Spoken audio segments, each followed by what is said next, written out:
오늘 말씀은 창세기 1장 말씀 가지고 좀 교제할까 합니다. 창세기 1장 1절로 5절까지만 읽어보겠습니다. 일단 태초에 하나님이 천지를 창조하시니라. 땅이 혼돈하고 공허하며 흑암이 깊음 위에 있고 하나님의 영은 수면 위에 운행하시니라. 하나님이 이르시되 빛이 있으라 하시니 빛이 있었고 빛이 하나님 보시기에 좋았더라. 하나님이 빛과 어둠을 나누사 하나님이 빛을 낮이라 부르시고 어둠을 밤이라고 부르시니라. 저녁이 되고 아침이 되니 이는 첫째 나누시니라. 저는 지난 시간에 하나님이 사람을 지으시고 천지 만물을 창조하실 때 하나님이 그 만물의 이름을 하나하나 붙였다는 것을 말씀을 드렸습니다. 그러니까 만물은 하나님이 지으신 것도 중요하지만 하나님께서 빛을 보내셔가지고 그 빛에 의해서 나누시고 채우시고 이름을 각각 붙이셨습니다. 근데 그것이 창조가 된 것이지요. 하나님이 사람도 지으신 이후에 이름을 부르셨습니다. 사람을 짓기 전부터 하나님께서는 마음속에 그 사람이 어떠해야 되는지에 대해서 품으신 바가 있었습니다. 그러니까 자식을 우리가 낳고 이름을 지을 때 정말로 깊이 생각을 하고 자식의 이름을 짓습니다. 그렇죠? 왜냐하면 자식이 정말 이렇게 소중하고 귀하기 때문에 가장 좋은 것으로 이 아이가 되어지길 바란다. 이런 뜻에서 아이 이름을 근사하게 짓는 것입니다. 하나님도 사람을 지으실 때에 우리가 이 아름답게 지은 만물을 다스리고 지키도록 하자 이래가지고 사람을 지으시고 또 자기 형상을 따라 지으셨다 이렇게 말씀하셨는데 형상이라는 말이 여러분 아시는 것처럼 도장입니다. 도장이라고 하는 것은 이름을 새길 때 쓰는 말 아니겠어요? 이름을 새겨서 자기를 이렇게 증명하고 나타내는 것이 도장입니다. 하나님이 사람을 형상을 따라 지었다라고 하는 것은 자기 이름을 새겼다는 것이 되겠지요. 그러니까 사람은 본성적으로 하나님의 품성과 뜻과 기대와 목적을 고스란히 품어가지고 지어진 존재입니다. 그런데 사람이 범죄하니까 하나님이 범죄한 자리까지 찾아오셔가지고 다급하게 아담아 아담아 하고 부르셨어요.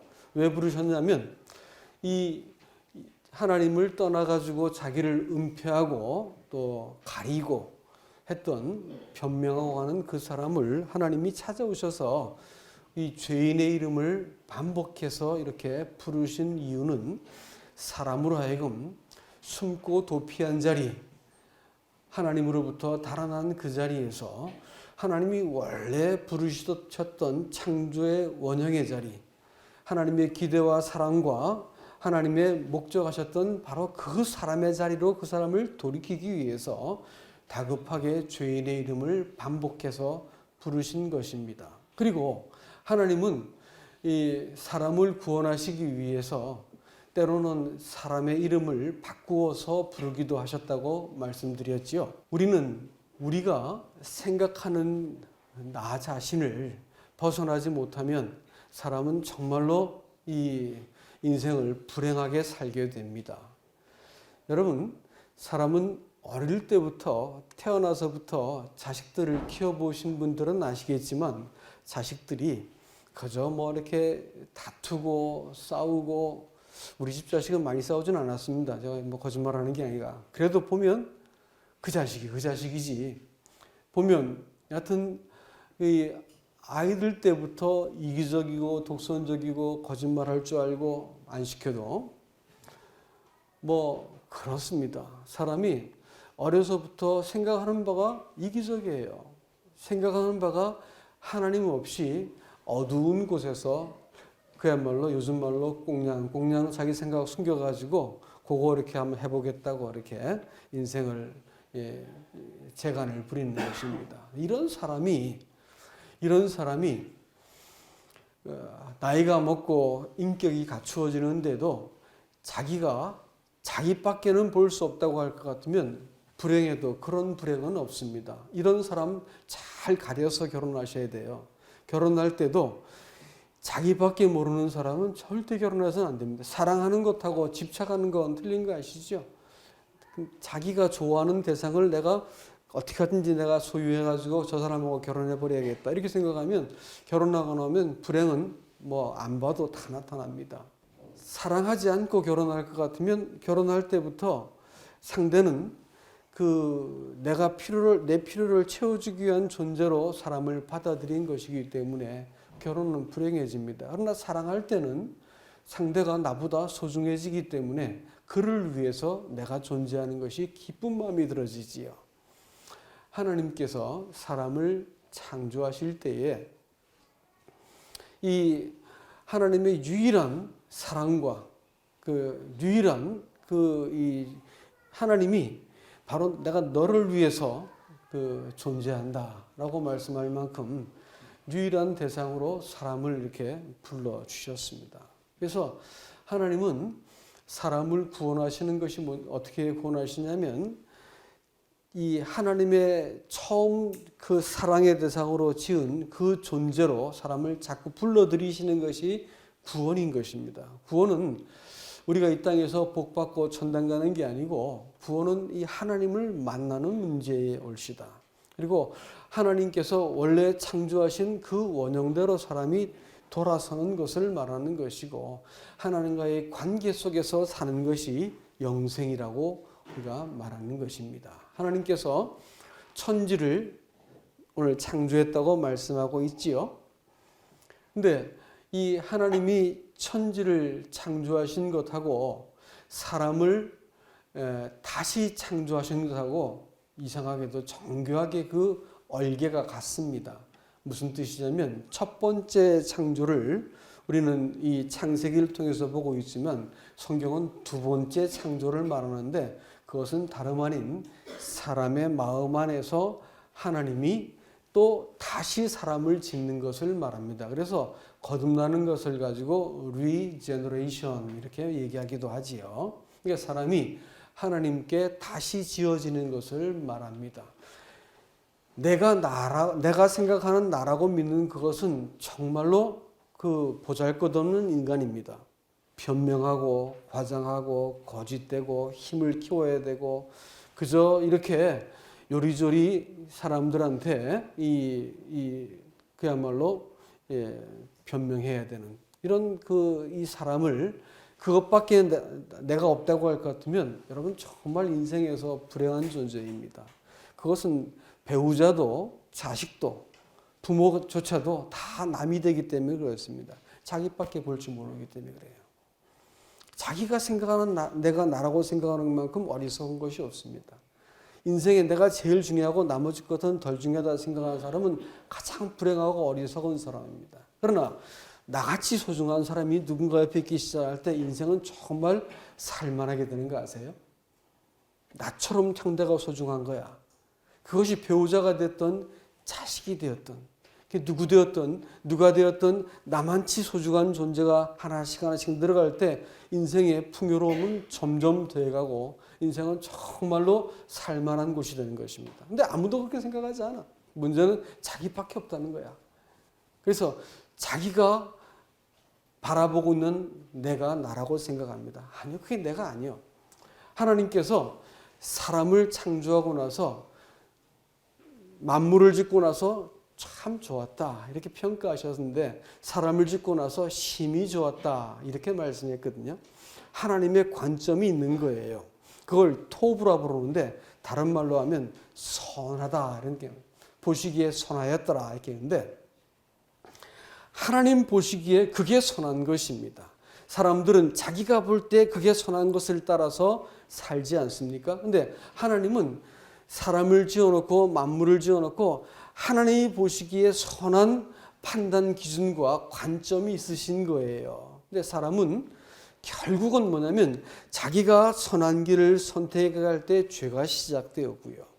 사람에게 불행이 시작되었고 자기에게 유리하고 자기에게 도움이 되고 자기한테 이익이 되고 자기한테 재밌고 자기가 좋을 듯한 길들을 평생 선택해 가다가 나중에 영원한 심판을 받게 되는 것이죠. 오늘 한 그 사람이 하나이가 대아들이니까 한 형제가 감사할 때 요한복음 9장 그 47절인가요? 말씀을 인용해서 얘기했죠. 근데 그 뒤에 넘어가면 말씀이 더 재밌는 게 나오는데 한번 보시겠어요? 9장 한번 보시겠어요? 요한복음 9장.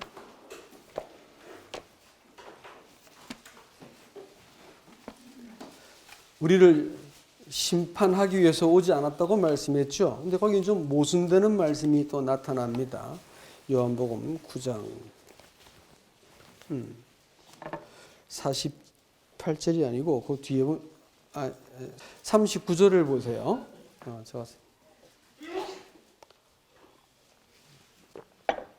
예수께서 내가 심판하러 이 세상에 왔으니 보지 못하는 자들은 보게 하고 보는 자들은 맹인이 되게 하려 함이라 하시니 바리새인 중에 예수와 함께 있던 자들이 이 말씀을 듣고 이르되 우리도 맹인인가? 예수께서 이르시되 너희가 맹인 되었더라면 죄가 없으려니와 본다고 하니 너희 죄가 그대로 있느니라. 이렇게 말씀하셨어요. 그러니까 예수님은 심판하러 오지 않았다고 12장에서는 말해놓고 여기서는 심판하러 왔다고 말씀하세요. 말씀이 무슨 모순이 되는 거 아닌가요? 그렇죠? 근데 이것은 모순이 아닙니다. 최종적으로 예수님께서는 세상을 심판하실 겁니다. 그러나 이 땅에 오셨을 때는 예수님께서는 구원하러 오셨어요. 그러나 말이죠. 심판은 이와 같이 된다는 것을 보여주셔야 돼요. 그것이 뭐냐면 심판은 하나님이 보시는 대로 하나님이 의롭고 하나님이 정하신 기준대로 된다고 하는 거예요. 그래서 예수님이 이 땅에 찾아오셔가지고 자신을 이렇게 보여주신 것은 하나님의 기준이 이와 같다라는 것을 나타내 보이심으로써 하나님이 세상을 이 자기 기준과 눈으로 세상을 보던 사람이 잘못되었다라고 말씀해 준 것입니다. 이게 무슨 뜻이냐면 하나님이 천지 만물을 창조하실 때에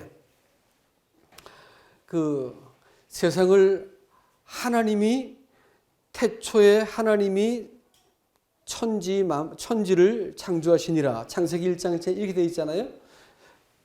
태초에 창조하셨다라는 말씀은 무슨 뜻이냐면 사람들은 태초에 대해서 아무런 고난도 지식도 관계된 것도 없는 존재들입니다. 태초에 아무것도 없는 것에서 무엇인가가 시작되고 만들어졌어요. 사람들은 여기에 대해서 어떤 고난도 지식도 없습니다. 겨우 한다는 말이 저절로 우연히 어쩌다가 만들어졌다라는 말로 퉁치려고 들지만 이 세상에 있는 종교와 과학은 과정을 가지고 그것이 어떻게 이렇게 뻥 터져가지고 생겼다, 진화가 되어서 말했다 이런 많은 말들을 하지만 사실은 그것들은 다 뭐냐면 과정 얘기하는 거예요. 근본을 말하는 데는 아무도 없어요. 성경 외에는 없습니다. 성경에서만 태초에라는 말을 쓰는 거예요. 태초는 하나님이 천지 만물을 지으실 때 그분이 원인자였다라고 하는 것입니다. 모든 존재의 원인은 하나님으로부터 난 거예요. 사람이 아닙니다. 사람들이 이 부당한 권리를 행사하는 것이지요. 그러니까 태초라는 말을 사람들이 싫어합니다. 그렇지만 하나님은 태초에 창조하셨습니다. 또 이 창조라는 말은 천지를 창조했다는 말로 우리가 이해할 수 있는데 천지라고 하는 것은 공간과 물질을 말합니다. 시간, 공간, 물질은 뗄 수가 없습니다. 공간이 존재하면 물질이 존재해야 되고 물질이 존재하면 시간이 나타나는 것입니다. 그러니까 이게 뗄 수 없는 관계예요. 시간과 물질과 공간이라고 하는 것은 하나님께서 천지를 창조했습니다. 여러분 물건이 만들어지는데 목적 없이 만들어진 거 혹시 보셨어요? 목적 없는 물건이 어디 있냐고 여기서. 그런 것은 존재하지 않습니다. 목적이 있어야 만드는 거야. 하다못해 장난으로 만들더라도 뭐가 의도나 목적을 가져야만 뭘 만들게 되는 것이라고요. 천지, 만물과 시간과 공간을 지어내신 것은 목적한 바가 있는 거예요. 태초에 창조했다고 하는 것은 원인이 하나님이라는 것이고 사람은 존재에 어떤 기여한 바가 없다는 것입니다. 존재하게 된대. 그 다음에 하나님께서는 사람을 지으시고 만물을 지을 때는 반드시 목적하는 바가 있었다는 것이에요. 그 다음에 하나님이 지었다고 하는 것입니다.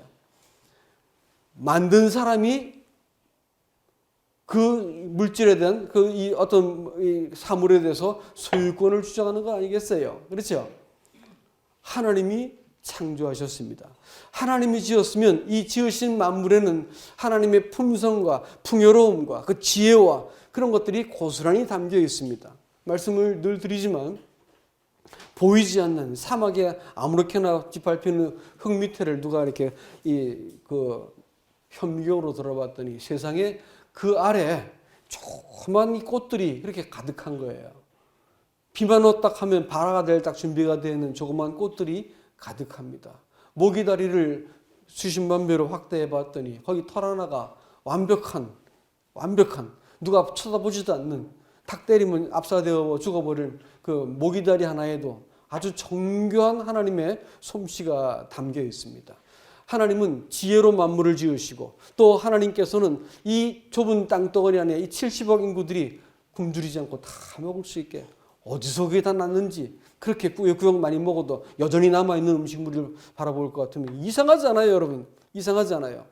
번개가 한번 뻥 치고 나면 번개가 치면 그냥 괜히 치는 줄 아세요?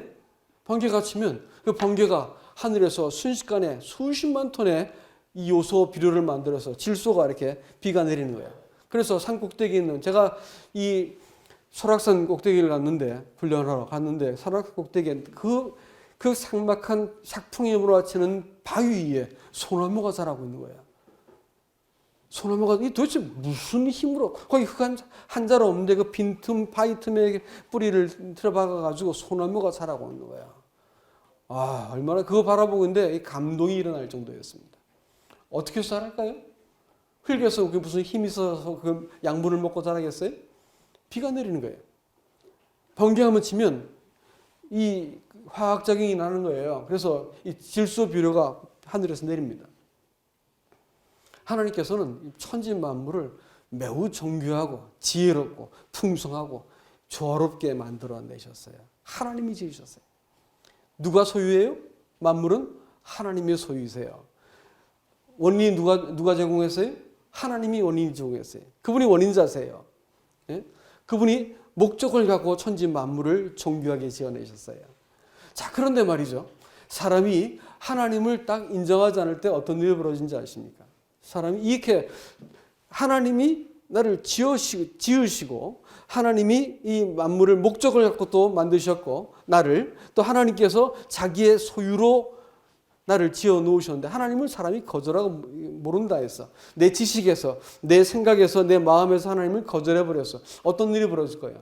2절 말씀에 땅이 혼돈하고 공허하고 어둠이 깊음 위에 있다 이렇게 했습니다. 필연적인 과정입니다. 네? 목소리가 두 개면 안 되겠지? 네. 네. 여러분, 땅이 혼돈해요. 혼돈하다는 말의 원어의 뜻은 뭐냐면 헛되다라는 것입니다. 그렇기 때문에 사람들은 하나님을 거절하고 나면 평생 사는 것이 헛된 것을 위해 살아요. 인생을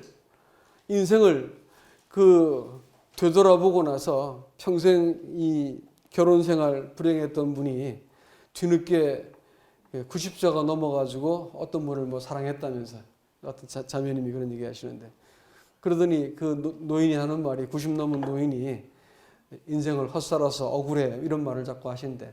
늙어서 요양원에서 그 어떤 한 남자를 이렇게 연모하게 되시니까 그런 말씀을 하시다 이러는데 여러분 우리 인생이 말이죠. 인생이 돌아놓고 보면 내가 그렇게 붙들려고 했던 그거 헛된 거 알게 되는 거예요. 그렇게 집착했던 거 헛된 거 아는 거예요.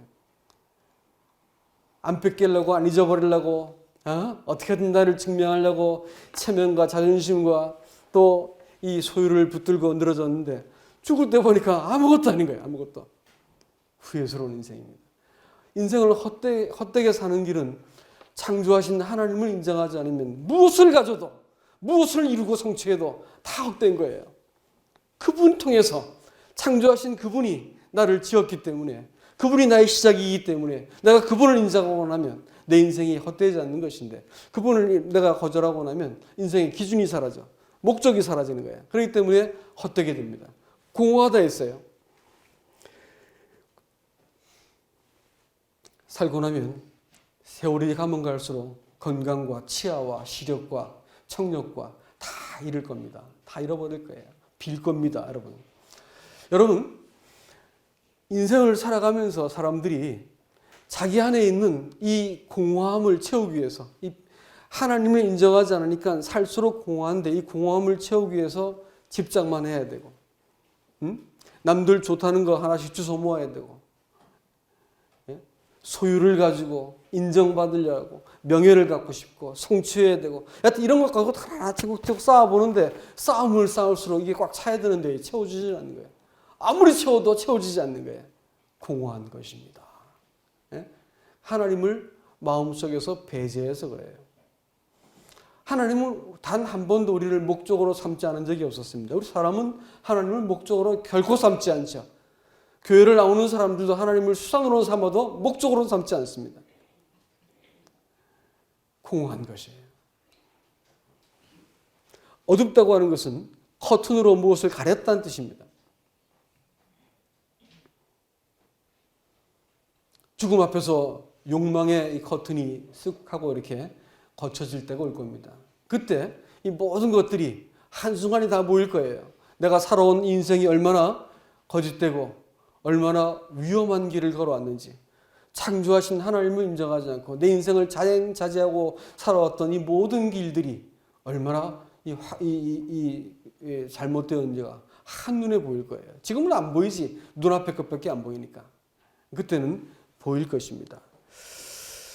여러분, 이 하나님이 이러한 사람을 창조하시기 위해서 제일 먼저 그 빛으로 오셨습니다. 빛이 있으라라고 말할 때 그 빛은 태양빛이 아닌 것은 제4일 때 태양이 지어지기 때문에 태양빛이 아닙니다. 이것은 뭐냐면 이 예수 그리스도 안에 있던 빛이었습니다. 참빛 곧 세상에 와서 각 사람에게 비치는 빛이 있었다 이렇게 말했고, 이 빛은 그 안에 생명이 있었으니 이 생명은 사람들에게 빛이다 이렇게 말했습니다.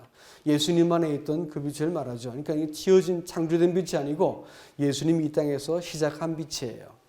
그래서 예수님이 창세기 1장의 3절까지 보면 삼위 하나님이 나타납니다. 태초에 하나님이 천지를 창조하시니라 할 때 하나님이란 말은 엘로힘이란 말인데 복수로 쓰여요. 힘이란 말은 이 그 복수를 말할 때 쓰는 말이에요. 하나님이 엘이 여럿이란 뜻이죠. 삼위 하나님이란 뜻입니다. 삼위 하나님. 그리고 이 성령은 수면 위에서 그 운행하셨다 이렇게 말했습니다. 그러니까 이 성령 하나님께서는 이 탄생의 그 시점을 기다리면서 그 숨을 죽이고 이렇게 수면 위를 운행하셨습니다. 창조의 첫날을 보시기 위해서. 아들 하나님은 빛으로 이 땅에 처음 오셨습니다. 삼위일체 하나님이 다 등장하세요. 그래서 하나님이 창조를 시작하셨습니다. 그래서 하나님이 사람 마음속에 오셔가지고 이 천지 만물을 처음 시작한 것이 뭐냐면 나누는 거예요. 빛과 어둠을 나누셨어요. 물들을 나눠서 궁창 위의 물과 궁창 아래 물을 나누시고, 묻과 물을 나눠서 바다라 부르시고 땅이라 부르시고 나누는 사역을 먼저 하셨습니다. 하나님은 사람 속에 빛으로 오신 목적이 있었는데 그것은 나누기 위한 것인 것을 기억하시기 바랍니다. 사람의 마음속에 이게 다 뒤섞여가지고 공허하고 혼돈하고 어두워요. 여러분, 하나님이 딱 내 마음속에 오시면 구질구질한 사람의 본성이 반드시 들키게 되어 있습니다. 사람 속에 있는 아주 교활하고 거짓말에 능하고 표정관리에 능하고 소셜 스마일을 지을 수 있고 마음속에 숨겨온 이 복심하고 겉으로 처세가 아주 감쪽같이 달라가지고 사람들은 들키기 전까지는 얼마든지 뻔뻔스러운 말을 하다가 딱 들키고 나면 목을 매버리죠. 목 맨다고 없어지는 것도 아닌데 이 얼마든지 사람들은 이 관리할 수 있는 존재들이에요. 그렇기 때문에 하나님은 사람에게 딱 찾아오셨을 때 순간적으로 이 빛이 사람의 마음속에 촥 비칠 것 같으면 이 추악한 사람의 본성이 보여지고 하나님의 거룩하심이 딱 보이면서 아 이거 내가 이 나의 죄인이구나. 이 하나님께서 나를 이렇게 사랑하셨는데 이 거룩하신 분이었구나가 한순간에 딱 보이면서 내가 하나님 앞에 손을 들게 항복을 하게 되는 거예요. 그래서 이 사람하고 하나님께서 지으신 사람이 딱 나누어지는 거예요. 신앙생활은 이 나누어짐이 없는 상태에서는 신앙생활이 시작되지 않습니다.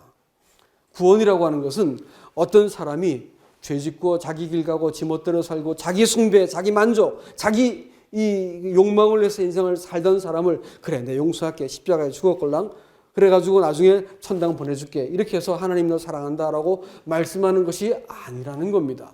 신앙은 그런 문제가 아니고 이 사람에게 하나님께서 빛을 딱 비춰주니까 사람이 이거 잘못되었구나 하면서 사람이 자기 자신이 바라보던 나하고 하나님이 비추어줘서 창조하신 사람하고가 딱 갈라지는 거예요. 그래서 하나님을 아는 지식이 생기고 은혜를 이해하고 하나님의 마음과 서로 화목해 되어진 어떤 새로운 이 마음의 속 사람이 하나 떡 생기는 것입니다. 신앙생활이라는 건 뭐냐면 이 두 사람의 갈등이 시작되는 거예요. 신앙생활이라는 것은 갈등 없이 신앙생활을 한다. 거짓말하는 거예요. 이 세상은 마음의 안정을 취한다. 물론 그리스도인들도 샬롬해서 평화를 주세요. 근데 이 평화라는 단어가 언제 쓰는 건지 아세요? 전쟁을 치르고 나서야. 샬롬과 제일 비슷한 단어를 쓰는 인사말을 쓰는 나라가 우리나라랍니다. 옛날에 워낙 저 밑에서 일본 사람들 위에서 중국 사람들이 많이 넘어서 사람들 많이 죽이니까 자고 나면 살아있는지를 확인해야 돼. 생사를 확인해야 돼. 안녕하십니까? 니들 식구 안녕하냐? 이렇게 해서 물어보는 것이 안 죽었냐 뜻이에요. 똑같은 의미야. 샬롬이란 말이 그런 겁니다. 안 죽었냐? 하나님이 여전히 너와 함께 계시냐? 이런 뜻입니다. 전쟁터에서 막 칼질하고 다 죽고 막 자빠져 다 누워 있는데 살아남은 사람이 샬롬 샬롬 소리 지르면서 살아남은 그 생존자들을 확인할 때 샬롬 샬롬 소리 지르고 돌아다니는 거야. 샬롬이 그런 뜻이야.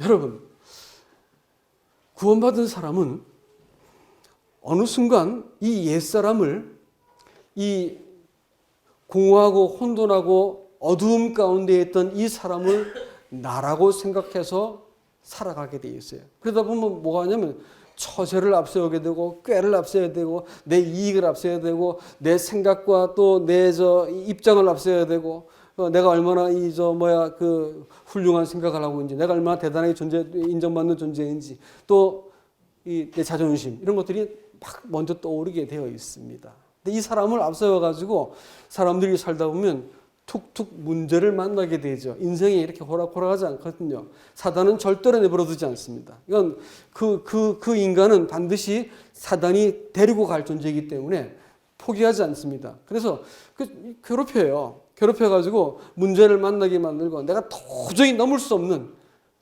관계, 사건, 일 만나게 만들어서 사람을 마침내 비명을 지르게 만들어 버리거든요.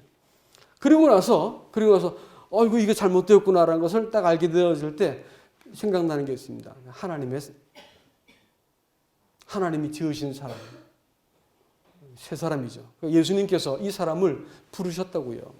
부르셨다고 말하는 것은 사람을 일깨워서 하나님이 지었던 그 원래의 사람으로 부르신 그 사람으로 하나님께서 생각나게 하시기 위해서 아담아 불러내셨어. 우리를 또 이렇게 문득문득 불러내시는데 수고하고 무거운 짐진 자들아 다 내게로 오라 이렇게 말씀했어요. 구약시대 때도 가나안 땅에 들어가기 전에 미리 하나님께서 준비해 놓은 것은 민수기 35장, 여호수아 20장에 볼 것 같으면 하나님께서 도피성을 만들라 그랬어요. 도피성이요. 언제든지 사람이 우발적으로 죄를 지었어요. 사람을 죽이고. 그러면 사람을 죽이면 이스라엘은 혈연 공동체이기 때문에 절대로 그만둬서는 안 돼. 이 친족이 그 살인한 사람을 반드시 죽여야 돼요. 이런 일들이 지금 아랍 세대에 남아있죠. 그 죽이러 쫓아오면 이 사람이 죽임을 당할 수밖에 없습니다. 근데 이 사람들이 도망을 가는데 어디로 도망가냐면 하나님께서 정확하게 이스라엘 백성들이 어디든지 가까이 닿을 수 있는 곳에 도피성을 만들어 놓고 그리로 피할 수 있게 하셨고, 제사장들을 위해서 제사장들은 그 푯말을 만들고 길을 보수하고 언제 누구든지 손쉽게 반나절이면 달려갈 수 있게 이 도피성을 만들어 놨습니다. 그래서 정의로운 이 공의를 집행하기 위해서 피해 보수자가 보복하기 위해서 칼을 들고 찾아올 때 도망갈 곳이 없는데 이 도망갈 곳을 만들어 놓으신 것이 바로 도피성입니다. 성경이 아주 정교하게 쌓여 있어요. 그래가지고 사람이 이 하나님이 준비하신 피난처로 숨게 만들면 거기까지는 못 따라오게 만들어 놓은 거예요. 거기까지는 못 따라오게 만들고 도피성에 들어가면 살 수 있게 만들었어요. 이 사람이 언제 그러면 왜 거기서 나올 수 있느냐? 제사장이 죽으면 돼. 대제사장이, 당대의 대제사장이 죽으면 거기서 자유롭게 되어가지고 풀려날 수 있게 된다는 것입니다. 다름 아닌 대제사장이신 예수 그리스도의 죽음을 이야기하겠죠. 예수 그리스도의 죽음을 통해서 죄인들이 풀려나고 자유롭게 되는 것을 상징하는 것입니다. 그런데 말이죠, 재밌는 것이 있어요. 이 요단강을 딱 끼고 동편과 서편에 각각 3개씩 그 도피성을 만들었습니다. 이 도피성이 이게 게데스, 세겜, 헤브론, 라못, 골란,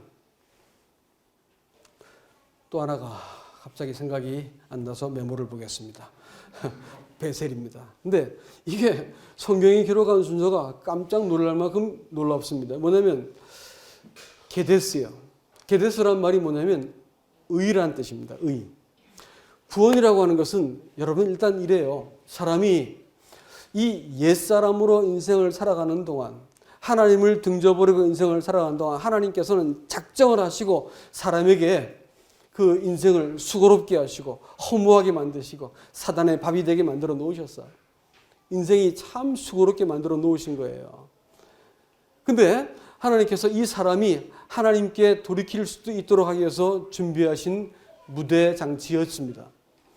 근데 이 사람이 하나님께 가도록 하기 위해서 이 사람이 범죄에서 자기는 범죄해가지고 황망하게 인생을 쫓기고 있는 중이야.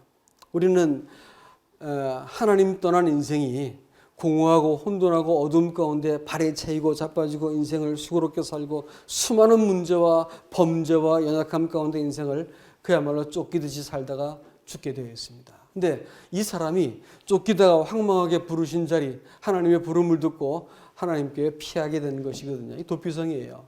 도피성을 하나님께서는 뭐라 부르냐면 하나님의 의다 이렇게 불렀습니다.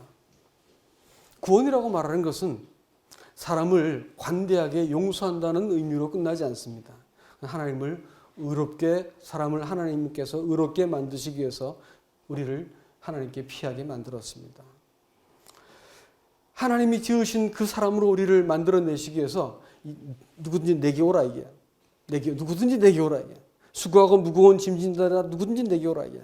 주님께 피할 것 같으면 주님께서 그 피한 사람을 다시 내가 너를 정죄하지 않는다 이런 말씀도 하시지만 그걸로 끝나는 게 아니고 그 사람을 고쳐가시는 거예요. 어떻게 고쳐가시냐면 그 사람을 게데스, 의롭게 만드시는 거예요.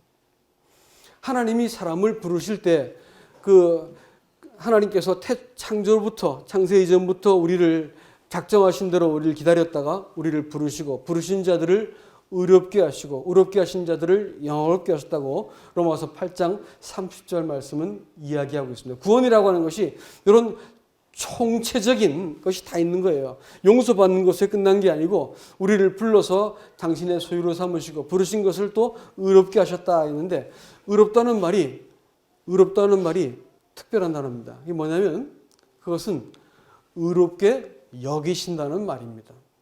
다시 말하면 의롭게 계산하고 간주하고 보신다는 거예요.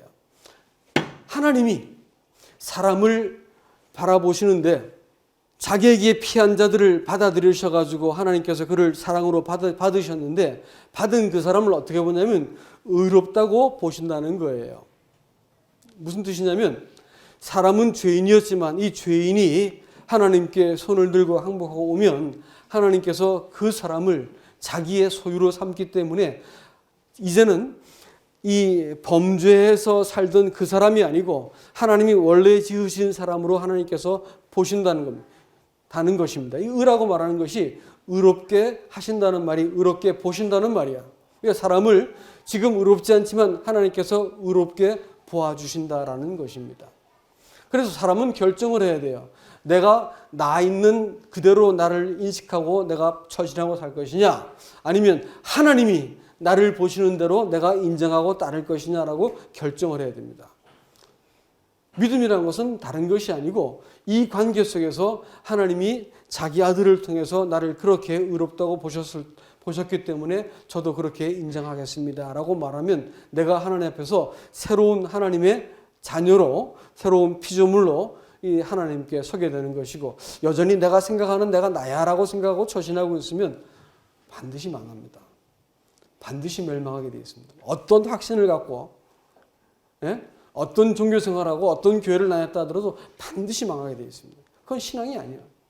그건 신앙. 하나님께서 반드시 새로 지은 사람이 필요하거든. 그것은 성령이 마음속에 들어오시기 위해서 운행하고 계셨고, 하나님의 아들이 내 양심을 비추어 내셨고, 하나님이 창조의 행위를 내 속에서 행하시는 이것이 구원인데, 이 일이 이루어지려면 어떻게 된다고요?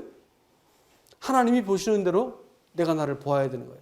그래서 의를 베풀어 주신 것이 게데스입니다. 그 다음엔 세겜입니다. 세겜이란 말이 뭔지 아세요? 어깨란 뜻이요. 힘이란 말입니다. 구원이라고 하는 말은 단지 우리의 마음에 평화를 주기 위해서 하신 것이 아니에요. 심리적인 안정을 주기 위해서 한 것이 아닙니다. 실제로 로마서 1장 16절에 나타나는 것처럼 사람에게 구원하는 능력이 있습니다. 그래서 내가 내 중심에서 하나님을 의지하고자 하고 그분의 이름을 딱 부를 것 같으면 내가 전혀 생각하지 못한 방식으로 하나님의 손이 나를 딱 붙드시는 것을 경험하게 됩니다. 경험하지 않으면 무슨 말로 설명할 수 있을까요? 경험하면 알 수 있습니다. 내가 만나는 삶의 모든 문제 속에서 내 중심으로 당신 하나님께 피하면 하나님이 내 인생에서 손을 내밀어 주세요. 능력이 있다는 거예요. 이거는 뭐 사람을 위로하는 안정하는 이런 종교적인 언어가 아니고 실제적인 능력입니다. 복음은 내가 복음을 부끄러워하지 아니하노니 복음은 사람을 구원하는 능력이 있다고 바울은 얘기하고 있습니다. 실제입니다. 이런 것들은 내가 하나님께서 경험하시도록 우리에게 도피성을 주신 것입니다. 세 번째는 뭐냐면 그 헤브론입니다. 헤브론은 아시는 것처럼 교제입니다. 신앙생활은 하나님을 안만큼 누리는 겁니다. 산을 오를 때 산 정상에서 보는 세상하고 산 기슭에서 보는 세상이 어떻게 수준이 같겠습니까?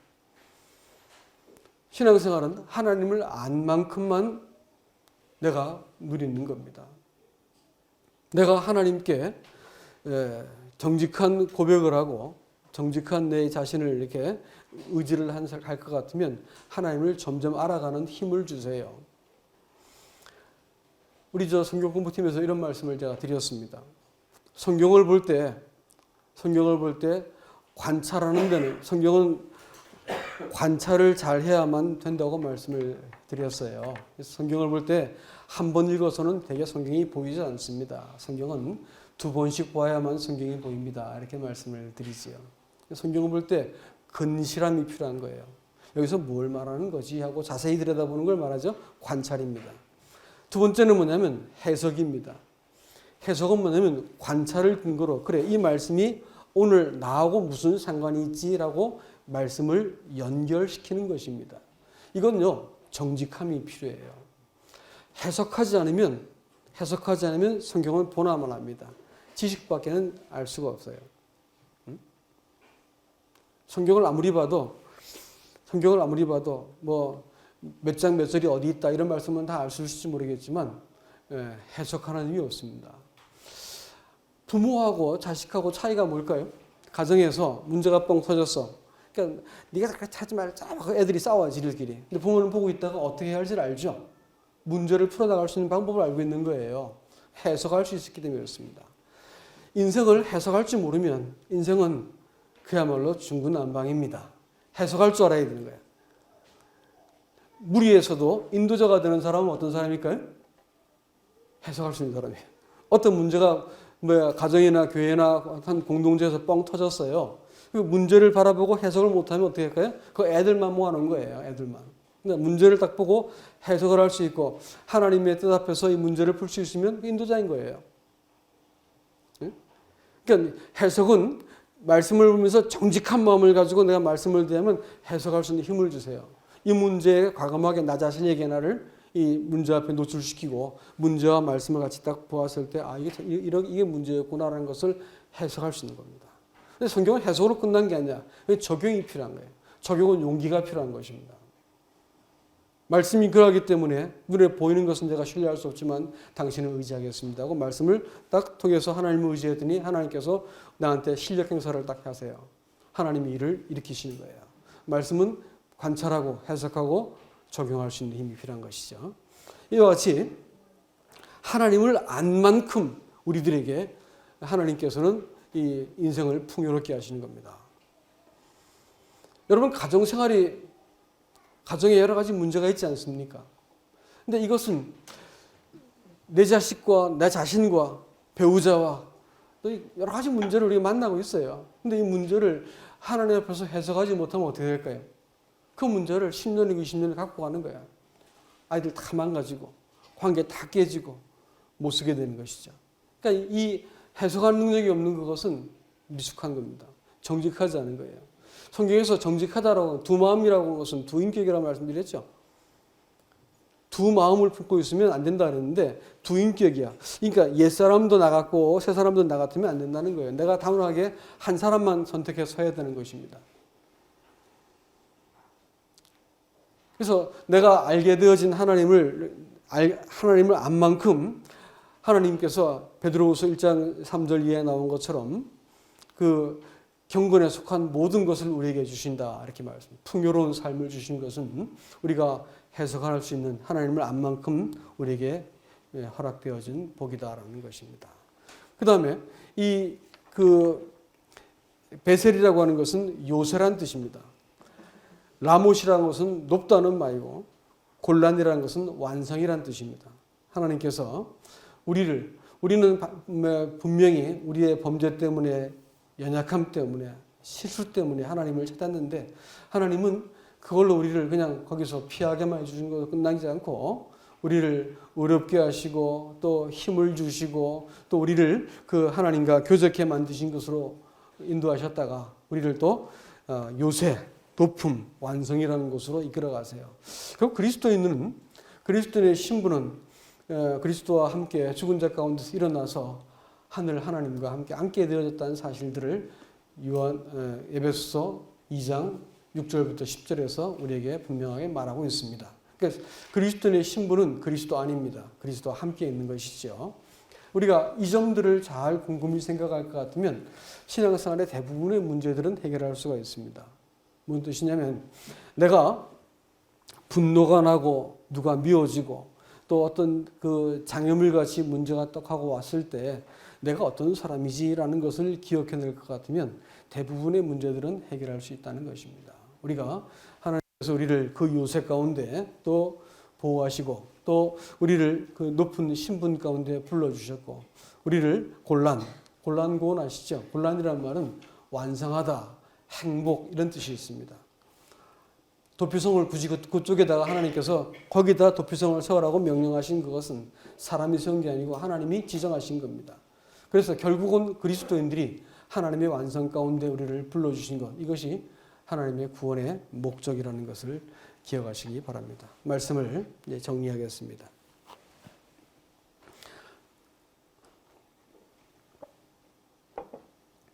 하나님이 우리를 부르신 그것을 성경은 구원이라고 합니다. 이 구원을 내가 어떻게 반응하는가에 따라서 구원을 받을 수 있고 받지 못할 수도 있습니다. 죄인들이 하나님의 사랑의 이 초청을 거절해버리면 반드시 멸망당합니다. 구원받은 사람이 하나님의 이 부르심을 듣지 못하면 인생이 무지하게 고단해집니다. 예수 믿고 무지하게 고단해지지 않으면 인생이 조금 더 성장이 없는 괴물 같은 사람으로 나에만 들게 되어 있습니다. 그러니까 하나님의 음성, 부르심에 잘 반응하는 것이 신앙생활의 요체입니다. 박영남 형제님 하면 절 쳐다보잖아요. 이제 그런 거예요. 그러니까 이제 딱 사람을 부르면 존재가 거기 있는 거예요. 하나님께서 나를 이렇게 부르실 때에 존재가 발생하는 겁니다. 그 전까지는 우리는 흙덩어리였어요. 하나님께서 우리를 생기를 불어넣고 도장을 찍듯이 형상을 따라 지어내고 아무개야 부르면 뭐예요? 존재가 생기는 것입니다. 아시겠죠? 그러니까 내가 누가 부른 방식대로 나를 인식할 것인가, 내가 나를 부르는 것이 나인가, 아니면 하나님이 부르시는 것이 나인가를 기억해내시기 바랍니다. 그 다음에 아무개야 이렇게 부르면 관계가 생기죠. 전 누구 아버지일까요? 황은찬이 아버지예요. 황은성이 아버지고, 황은우의 아버지고. 그만합시다. 너무 기니까. 아무튼 뭐. 그러니까 누구 아버지고 누구 남편이잖아요. 이름을 부르면 뭐가 생기는 거예요? 관계가 발생하는 거예요. 관계가. 하나님이 우리를 자꾸 부르시는 것은 이 관계를 떠올리기 위해서입니다. 그리고 우리를 창조할 때, 사람을 지으실 때 이렇게 하도록 하기 위해서 짓자 이러놓고 사람을 딱 지으셨어요. 목적입니다. 부를 때 아무개야 불러서 아버지 앞에 왔어. 근데 아버지가 아무것도 안 하고 그냥 가만히 쳐다만 보고 있어요. 뭐가 될까요? 실없는 것이 되는 거죠. 부를 때는 목적이 있을 거 아니에요. 예? 부를 때는 목적이 있는 거거든요. 하나님께서 우리를 구원하신 것도 목적 있는 것을 기억하시기 바랍니다. 거저 구원한 게 아니야. 우리 인생에 대해서 목적이 있는 거예요. 먹고 배설하고 인생을 엔조이하고 살다가 죽으라는 것이 아니고 우리 인생을 가지고 무엇인가 하나님이 창조할 때 의도하셨던 그 뜻대로 하나님이 우리를 부르셨다는 것을 기억하시기 바랍니다. 내 인생을 이 한 해가 저물어가는 이 시점에서 되돌아보고 그래 우리는 지금까지 뭘 위해 살아왔고 앞으로 새해는 무엇을 위해 살 것이지 우리를 이렇게 부르시고 가정으로 모으시고 나를 살게 하시고 이 대학에 들어가게 하시고 이 직장을 구하게 하시고 이렇게 한 목적이 뭘까 하는 말이야. 나를 이곳에 보내신 목적이 뭘까 말이야. 이걸 생각하셔야 돼요. 하나님의 부르심은 목적이라는 것도 여러분 꼭 기억하실 수 있기를 바랍니다. 그래서 이 구원은 단지 우리가 이 땅에서 잘 살고 천당 보내기 위한 목적이 아니고 우리를 그 이름으로 부르신 대로 존재하도록 하기 위해서 우리가 이 존재에 계속해서 머물러 살도록 하시기 위해서 그렇게 하신 것입니다. 안 그러면 여러분 힘이 없어 인생을 살아가는데 하나님이 지으셨기 때문에 하나님을 부르지 않으면 인생에 힘이 없게 돼 있다니까. 무기력하게 살 수밖에 없어. 하나님을 부르지 않으면 혼돈스러울 수밖에 없어. 예? 하나님을 부르지 않으면 내 마음이 절대 채워지지 않아. 하나님을 불러요. 내가 어떻게 하나님을 부르는가 말이야. 예? 그것이 여러분의 신앙의 수준입니다. 그래서 하나님이 부르신 대로 존재하는 사람입니다. 우리는 또 하나님이 부르신 대로 우리는 하나님과 관계 맺은 사람입니다. 그의 소유로, 그의 자식으로, 그의 사랑하는 신부로 우리는 이 관계를 우리가 불러준 존재들입니다. 그리고 그분께서 우리를 목적이 있어가지고 불렀다고 하는 것입니다. 이 목적을 지천명하시면 하나님의 뜻을 이해할 것 같으면 우리 인생은 헛살지 않습니다. 그러나 하나님이 나를 왜 불렀는지 모르면 그저 이 땅에서 요즘 저렇게 높은 자리에 있는 분들이 형편음식한 거 많이 보시죠. 또 정권 바뀌면 또 많이 볼 겁니다. 사람이 뭐 좀 괜찮은 일을 하고 괜찮은 직장 가지고 괜찮은 지위 얻고 돈 좀 벌고 이렇게 좀 반짝반짝하게 바르고 문대고 살면 괜찮아 보이지만 목적 없으면 고급 쓰레기예요. 별거 아닙니다. 인생이 하나님이 부르신 목적을 딱 품기 시작할 때 잠시 인생을 살아도 우리는 영원을 사는 겁니다. 이 보배로운 부르심으로 우리를 하나님께서 불러주셨습니다. 이 부르심이 여러분에게 더 잘 들릴 수 있기를 주님 여러분으로 축복합니다. 이상입니다.